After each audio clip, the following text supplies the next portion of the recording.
অনেকের আবার সাবুদানা খেতে ভালো লাগে না, তবে সাবুদানার এই পায়েস খেতে ভালোবাসবে না এমন কেউ হয়তো নেই। পায়েসটা হয় একেবারে অন্যরকম, আর খেতে তো ভীষণ ভালো হয়। প্রথমে 150 গ্রাম ছোট সাবুদানাগুলোকে নিয়েছিলাম।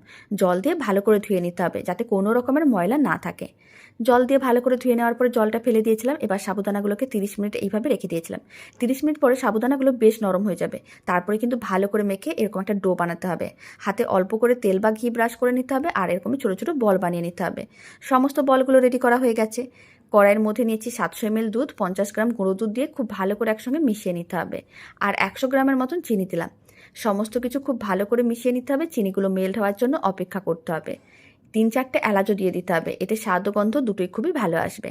এবার দুধটা ভালো করে গরম করে নিতে হবে। যখনই দুধটা ভালো করে গরম হয়ে যাবে তখন সমস্ত সাবুদানার বলগুলো দুধের মধ্যে দিয়ে দিতে হবে, আর খুব ভালো করে মিশিয়ে নিতে হবে।